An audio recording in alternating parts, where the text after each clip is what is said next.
sermon as his official sermon as our pastor. Well, and I think that's just great. Well, simply because I said this before, I said it at our family dinner, but I decided to add more to get my point across because I want more members to hear it. Well, what makes it so good, our pastor is very unique. Amen. He is not the typical Freewell Baptist preacher or pastor. He is the atypical. When you look at this young man here, what do you see? He is grand. He has a stature. He has charisma. He has that factor that Oprah calls the it factor. It's true. I know we're laughing, we're smiling, we're glad that he does.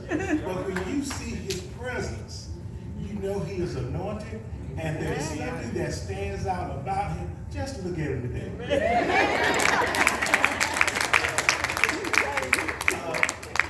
And more than that, when other people see him, they see something that's just great, that uniqueness. So he is not the typical Freewell Baptist pastor. He is the atypical. I mean, he's just grand. You can tell that he's very well read. And when you look at the Freewell Baptist preachers today and you compare him, there is no comparison. Right.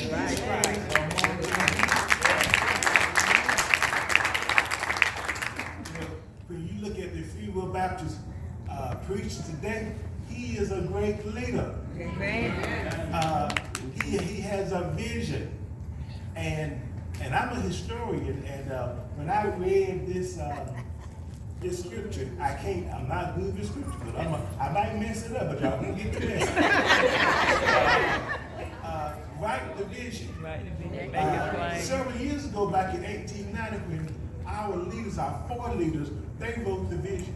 And the vision was, and the scripture goes, it may not happen today, but it will happen.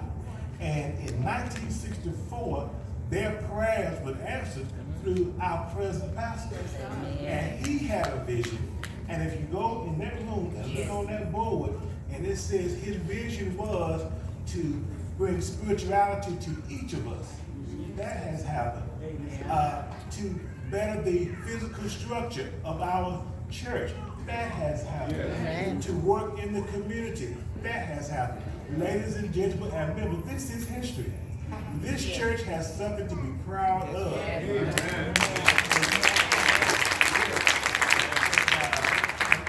we just love it. I'm just about through.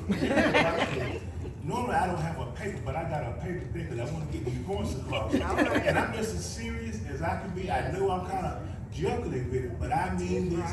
And I believe all the members mean from the bottom of our heart. I believe I can speak for everybody.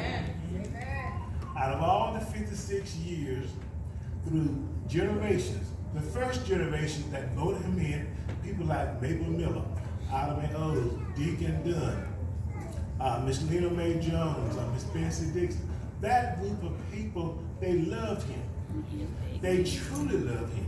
They took the relationship with their pastor very seriously. It meant something to them. And they passed that love down through their children, which is the generation that I'm a part of. Somebody like my sister Ann May, Virgin Carol through Miss Lena May. We still love him just as much as that first generation did. And we are a second generation. And you know what? That love passed down to a third generation. I see them in the audience today. I see people like Dorothy Robinson, a third generation. I see a fourth generation with Sean May's son. So I see Shannon Edwards out there. So many others. So out of all these generations, you don't find that generation love just going out through all these years.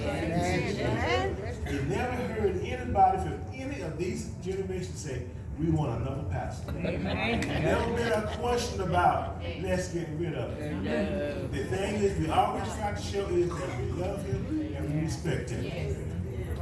Now, I'm just about through. Let me tell you some reasons why we should love this man today and why we do love him. He visited us when we've been sick. That's one.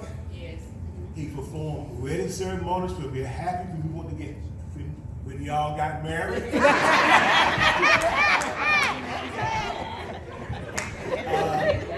He baptized us. Amen. He eulogized our beloved ones. Amen. He teaches us the word of God in Bible class. Amen. He preaches the word of salvation in the pulpit. Amen. He provides encouraging words to all of us when we are going through difficult times. I believe almost every member have called on him for some type of advice in their lifetime or while they were a member of this church. And his word always proves to be true and correct if we follow his advice. He has a great vision. If you go in the memorial room now, you see the 5 stages of the church. He had a vision for the church structure, a vision for us to grow spiritually, not just to come here, but to just know God, to learn his word, and just hide that word in your heart so when it's time, it can come back up and it can take you forward. That's what he has done. And finally, he has shared his entire life for the last 56 years with this church.